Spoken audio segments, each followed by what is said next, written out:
Welcome back to part 2 of our video. We just finished checking out the Sails to Rails Museum, and now we are headed to Key West's first legal rum distillery for a free tour. Across the street here is another rum distillery called Hemingway Rum Company, Papa's Pillar Distillery, which also offers a tour. Inside their store, you can purchase merch as well as their various rums. Many are inspired by Key West, like the notorious rum runner Spanish Marie, Robert the Doll, and Duval Street. You can also try different samples of their rum or order a drink, like a frozen piña colada. Around the corner is the entrance to their free tours. They are from 12 to 5 p.m. daily. They start every 30 minutes and last 15 minutes. They also have a mojito class. The distillery is pretty warm, but it does have free samples for those of age. They walk you through the process of making rum, which includes stripping the alcohol out of the brown wash from the fermentation tanks and distill the stripped alcohol 6 times to lower its proof so they can add flavors and remove impurities.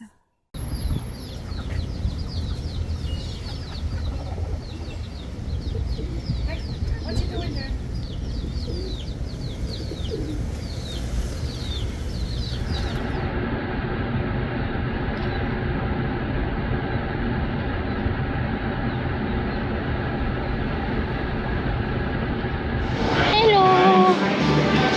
Hello. Here we are in the original Margaritaville, home of Jimmy Buffett, or home of the first restaurant of Jimmy Buffett, I should say. He didn't really sleep here in the pool or anything, that's all rumors. It's a little bit smaller than you might think. The restaurant itself makes sense for the first location, and then they have a small gift shop attached. This is on Duval Street in Key West. It's 5 o'clock somewhere, even though it's really more like 3:41 in the afternoon.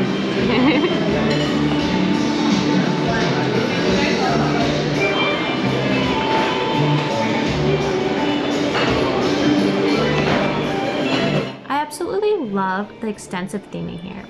We have building facades, palm trees, and a beautiful sky.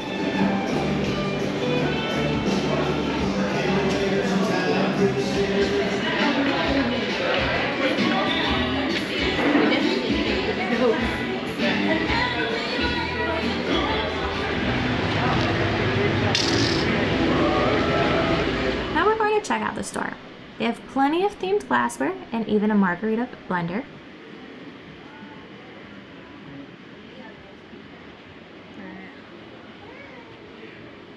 There's an array of hats and their classic t-shirts. I love the t-shirts that depict the elements of Key West, from the outside of the building to the southernmost point buoy.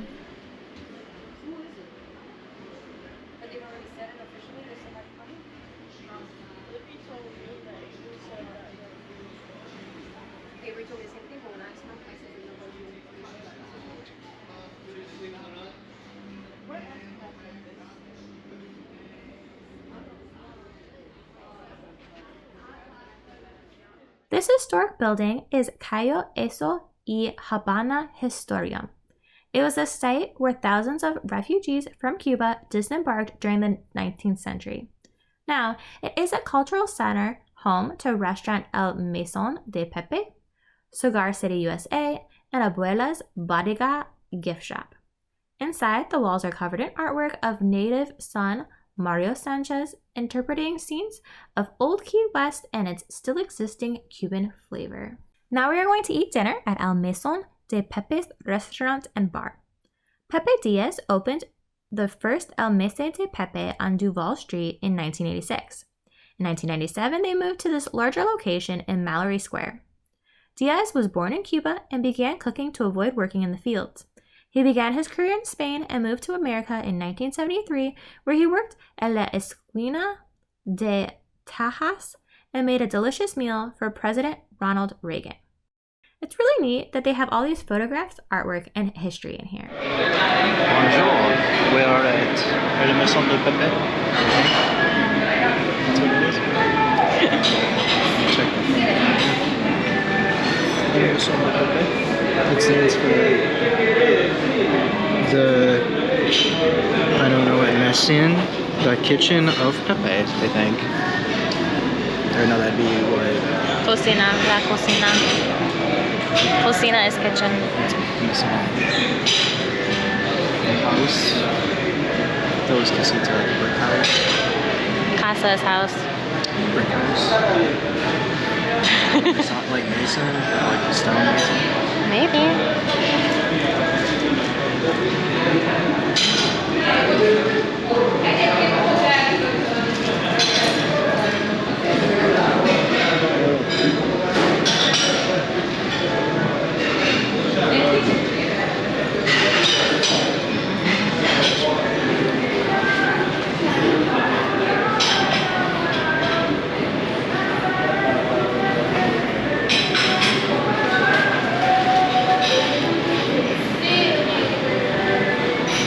El Meson is tavern or cafe. They have a very extensive menu of Cuban island cuisine.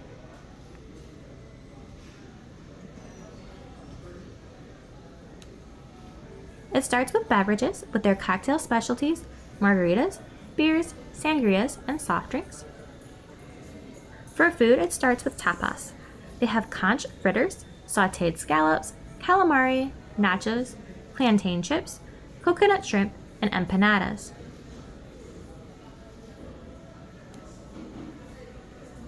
Next are soups and salads. They have Cuban black bean soup, mixed green salad, and Caesar salad. Side options include plantains, french fries, rice, yuca, and avocado slices when in season. Their typical Cuban dishes include pico de gallo, habanero, ropa vieja, different types of steak, vaca frita, pollo al ajillo, leche asado, and chuletas de cerdo. Fish and seafood options include yellowtail, grouper fillet, dolphin fish, and of course, there are kids' options that include chicken fingers and burgers. Served daily from 11 a.m. to 3 p.m. are sandwiches, and there's Key West version of traditional Cuban sandwich. For dessert, there's guava bread pudding, flan, homemade key lime pie, or tres leches. So this comes with our meal. She said this was Cuban bread with Garlic butter and everything. garlic butter, and then this is like not spicy. It's like a combination of like herbs and onions and stuff. Yep. And then this is spicy. Yep. Excited.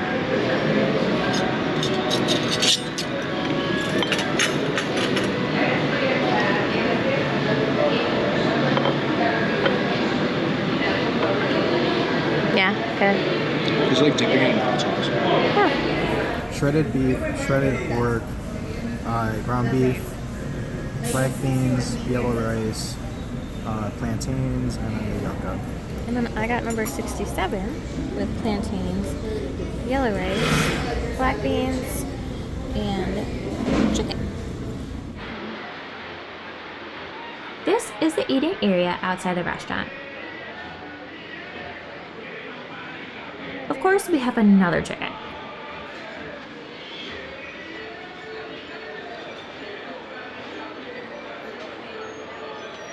This tree is incredible.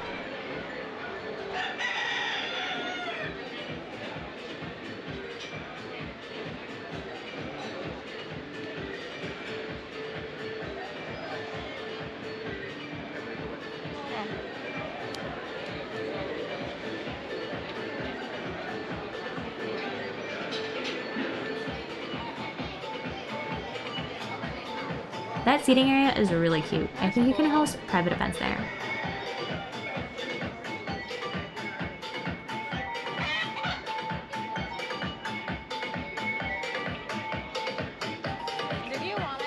And there's an outdoor bar and stage for live music.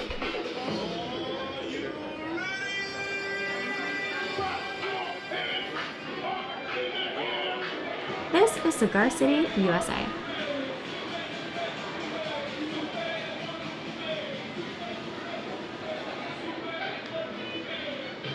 And then we just had dinner. Yes, at El Meson de Pepe's. Yeah. It's a different Pepe, more Cuban inspired, Spanish Cuban inspired flair. It was pretty good. I don't know if I'd go back, to be honest. It was very like plain. Like nothing really stood out too much, to be honest. Very big portions, or what felt like big portions. Maybe we just weren't hungry. I thought it was good. I definitely wanted to try like some Cuban food when we were down here. So, so far I think my favorite thing is all the wildlife. Roosters and chickens and chicks everywhere. They're adorable. Sorry, the GoPro just died on us. But I loved all the animals. We saw an iguana, a little lizard thing. It's just so awesome seeing them. And apparently the roosters are left over from when Cubans came and they brought them because they used to have like rooster fighting, and then the American government's like, no, you can't do that, and so they just kind of like let all the roosters loose, and now they're just everywhere. They're just making noises at all hours, and it's just really fun, and I love them, and they're everywhere. And now we are waiting for the sunset over at Mallory Square. They're supposed to have some like entertainment starting soon, and then we're gonna go for a ghost tour this evening. So still lots of activities to do. We are now at Mallory Square, which has different entertainment options while people wait for the sunset. Sir, throw! Oh wow, okay. Throw! Let's make it easy. Yep, throw! Oh, yeah. Hold it! It's a setup, man. You're doing perfect. You just hang on to that real quick. 3 juggling clubs and me! Lady, are you filming this? That's a waste of storage right there. Come on, Key West. Somebody scream! Like a team, everybody.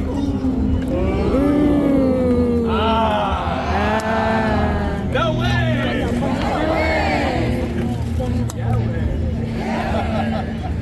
This next one, I call it Dance Monkey Dance. Come on, people.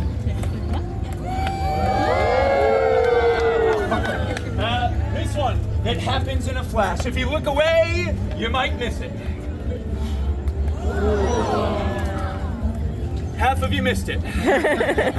I'll do it again. As soon as my feet leave the box, I need you to run forwards, put all 3 balls right here, then run back to the knives. Lady, stop filming.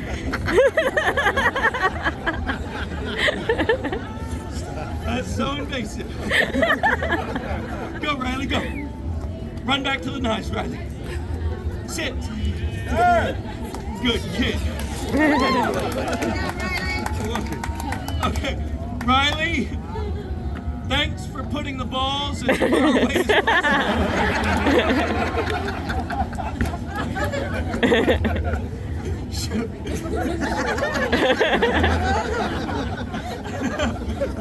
Believe it or not, this won't last long. So please, clap quickly.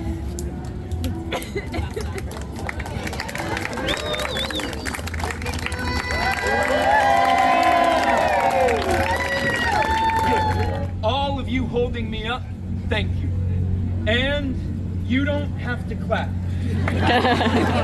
But everybody else, let's finish this show out in style. One more time, everybody!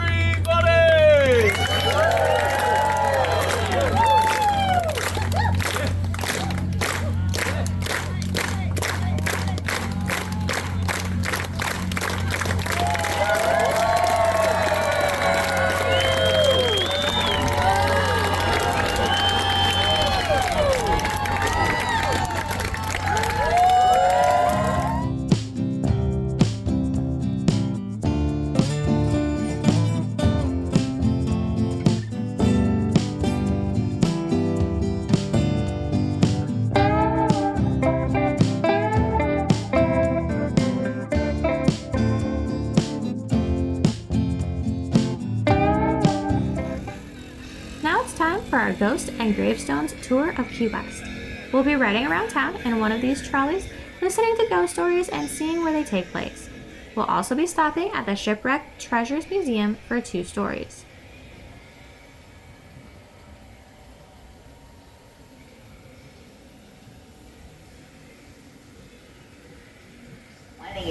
It was a fabulous time. Women's libs, speakeasies, drinking, dancing almost every single night. Kind of like it still is to this day. Well, my dears, my forte was tarot card reading and crystal ball gazing. It was an amazing time. I fell in love with the island and the island fell in love with me. I made my way around this island by reading my tarot cards. I would go from party to party. Well, one night I was coming home from a party and I forgot about my electrokinesis. I got struck by lightning and it is here that I remain. To be honest with you, I couldn't think of a better place to die. The most well-known ghost story of Key West is Robert the Doll, which can be visited at East Martello Museum. In the early 1900s, a boy named Eugene received this handmade doll by one of his parents' servants. It was thought to be alive. The first occurrence was when Gene's mom, awoken by his screams, found Gene curled up in fear in his bedroom, furniture overturned, and Robert the doll sitting at the foot of the bed. Gene said, "Robert did it." At the Shipwreck Museum, there have been ghost sightings. One of these ghosts is from a man who was found hanging from the top of the observation tower. Inside the Shipwreck Museum, there is believed to be cursed treasure. In 1654, a Spanish ship called Capitana sank off the coast of Ecuador and was the largest loss ever experienced by the Spanish South Seas Fleet. Silver that was salvaged was then involved in 3 additional catastrophic shipwrecks. One of these silver bars is now in the museum. Located at Higgs Beach is the African Cemetery. In 1860, 3 slave ships headed to Cuba were intercepted by the U.S. Navy and brought to Key West. The community came together to provide food, clothing, and shelter for the almost 1,500 Africans that were rescued. Unfortunately, hundreds still died due to the terrible conditions they suffered aboard the slave ships. Here, they were buried.